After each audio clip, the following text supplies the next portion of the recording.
Yes guys, the start of the 26-27 season is almost upon us. In England, the English Football League will start off in a couple of weeks' time, but obviously if you're a subscriber of the channel, you'll know that we also love the German football leagues as well, in particular the second Bundesliga, the Zweite Bundesliga, which will begin next weekend. And you probably noticed I'm wearing my Bochum shirt. Of course, we're going to be there on Friday, the 7th of August. Now, it's about 28 degrees today. It's a beautiful day. And you might have noticed there I was a little bit stiff. I'm still suffering with the old neck. I've actually had to take the week off work. I spent the day in hospital yesterday because of the old whiplash. Apparently I've ruptured minor tear in my trapezius muscle, so I can look that way, but I just can't look that way very well. So bear with me guys. I thought, you know what, I can't just sit around and feel sorry for myself. I'm going to come out in the sun and connect with you guys. I said it's 28 degrees here, but I did look at the weather in Bochum and apparently it's about 33 degrees scorchio, like Viva España in the Ruhrgebiet. Now, the reason for this video, of course, I've titled it The Truth About My Time in Bochum, because I've been honest with you guys. I'm always really honest with you, but I've very much been quite vague as to why we stopped coming to Germany for, what is it now, about 6 months, the last time we were in the Ruhrgebiet. And I've mentioned how money is the determining factor, which is true, but there are some things that I've been debating whether to share with you. Generally, the feedback on these videos has been absolutely fantastic. You guys have welcomed me with open arms.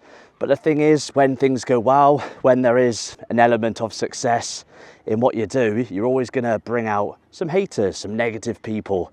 No matter what you do in life, there always is going to unfortunately be some boring, negative people. And I did experience that, of course. Now, naturally, again, with the camera, not everybody is comfortable with a vlogger at their club. It's kind of the norm here in England. But it is, although it's becoming more common, it is a little bit more niche, I guess, in Germany. Now, I experienced nothing but positivity until about 6 months ago. I had a guy, again, goes by the name of like Fuzzek or something, who was spreading misinformation about me. I'm the kind of guy that really doesn't care what people think of him. As much as I love all the kind words you guys share with me, it's nice when people are positive, but I genuinely, I'm not just saying it, I do have thick skin and I wouldn't do YouTube if people's comments bothered me, because again, I've been quite surprised as to how few negative comments there's been whilst doing YouTube over the last few years. But this guy really took a disliking to me. Ironically, in his mind, again, I've mentioned before, for some reason thinks I'm far right, despite insulting me for being English and telling me to F off back home to England, which is quite ironic. But that's fine. You can have your opinion about me. I really don't care. But when you spread this misinformation, when you try and get other people to hate you for reasons that aren't true, that is where I kind of draw the line a little bit. And it's also partly why I stopped coming to Bochum. But I'm never one to be confrontational or even fearful of anyone in that regard. So I haven't not come because I'm worried what somebody might do or think. That's very much not the case at all. But my mentality was that I was spending thousands and thousands of pounds. You know, the reality is I've probably spent over the last few years, gosh, it must be getting up towards 10 grand on traveling for YouTube, with a large chunk of that money being coming to watch Bochum. Now again, there's some incredibly stupid people or incredibly naive people maybe who don't really know how YouTube works and again questioned whether I come to Bochum because of the money, because of YouTube. Now, as I've explained before, from a business perspective, there's nothing worse than coming to Bochum. The videos do not generate any money. They cost a lot more than I'll ever make.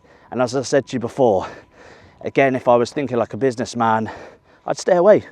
But I'm not, because my heart is in Bochum. It's not just for show, for YouTube. It genuinely is my club. Whether those hateful people want to accept that or not, that's up to them. But that is partly why I stopped coming. Money, definitely. Spending way too much money than I could afford. Could no longer afford to fulfill the commitments with the away season ticket. And again, a few people turned on me a little bit when I said I wasn't going to finished the season out with the away season ticket. And as I said before, those tickets didn't go to waste. They went to local, hard-working people who have been Bochum fans for years. And I very much felt like they deserved to have the tickets, but it came down to money. I couldn't afford to come. But around February, around the time of some of these negativity or hateful misinformation being spread, I just sat there and I thought, I am exhausted. I think I travelled hours and hours from somewhere to get to a Bochum game. It might have been Braunschweig, possibly. I can't remember where it was. I travelled hours and hours, and I spent thousands and thousands of pounds. And I thought, I'm doing all this for what? Yeah, for the love of my club. But where do you draw the line? You know, I don't live locally. I'm spending all this money, and then people are hating what you're doing. What is the point? What is the point anymore?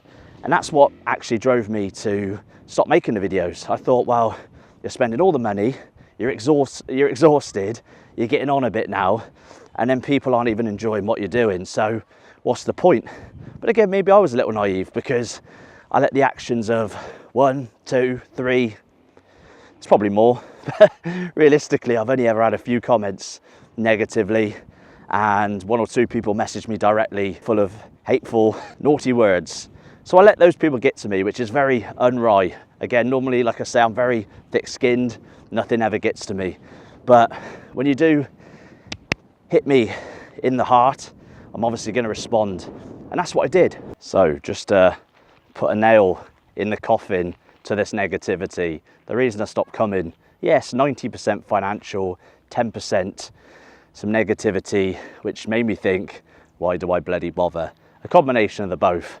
But maybe we needed that break. We've recharged, we're fresh, and I'm absolutely raring to go. One thing Germans do is they come together.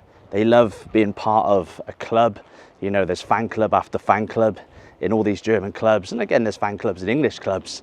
But I think we are a little bit more individual, or at least I am.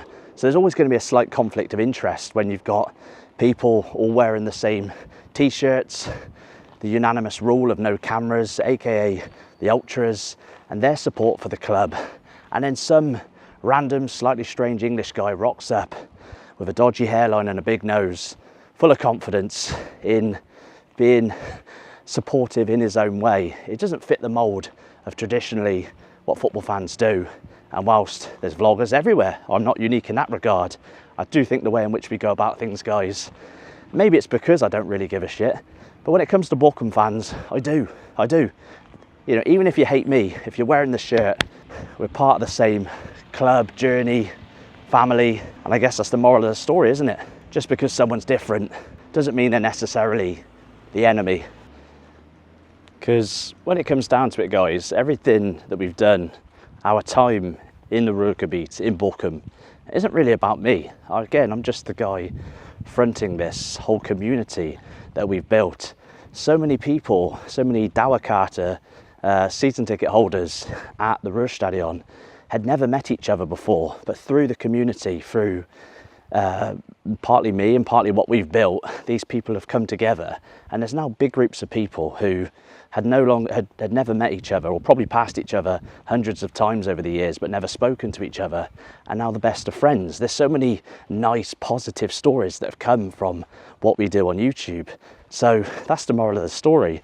You know, you come back when you're a little bit overwhelmed, when you do something so often, sometimes it does take an element of the joy away. But then when you're at home, you realise, Christ, I miss that. I don't miss coming to Bochum and necessarily, you know, having 2 hours sleep, smashing 3 energy drinks after drinking 10 pints and trying to edit a video. But I miss the people. I miss my best friends. I miss people who I've met through doing these videos. And I'm sure some of you watching this will know exactly what I'm on about. And next Friday, when we return, I'm going to be returning with another English person. I'm going to be returning with a Dutch friend. We're going to be travelling to other games with a German friend. And that's what football's about. I know it's a cheesy cliche that FIFA have tried to push upon us to disguise some of the corruption in the game. But believe it or not, guys, there still is some purity, because we've experienced it firsthand. Bringing people together of all different nationalities, of all different backgrounds, for the common interest in football. And again, I don't know why, because genuinely, normally, if somebody called me far right, I'd just laugh it off, because whilst I'm not a lefty, I'm also not on that far right side. I never have been really political at all, and I know that annoys people in itself. Believe it or not, I've never actually voted since I was 18, or whenever the first time I could legally vote was.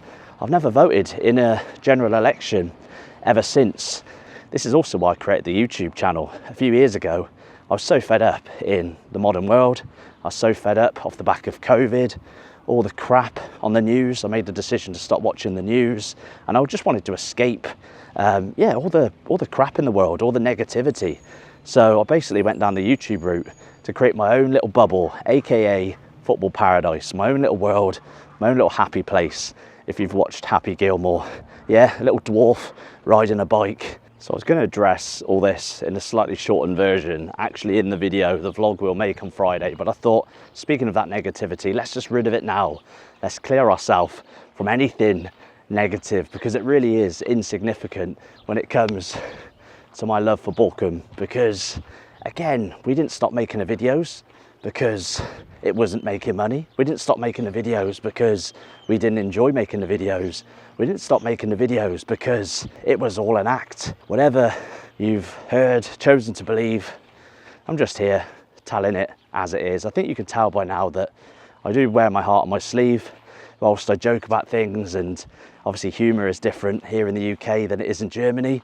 We have a lot of irony and sarcasm. A lot of what we say is banter or bullshit, just said for a laugh, so never look too deeply into what I say. And it's crazy though, because just as we started coming back to English football videos, everybody from Germany presumed that was it, we were done. Now that I've made some Bochum videos, I've had some people in England saying, are you not going to carry on your 92 series in the English Football League? Yes, we will. We're going to have a perfect balance of both this season.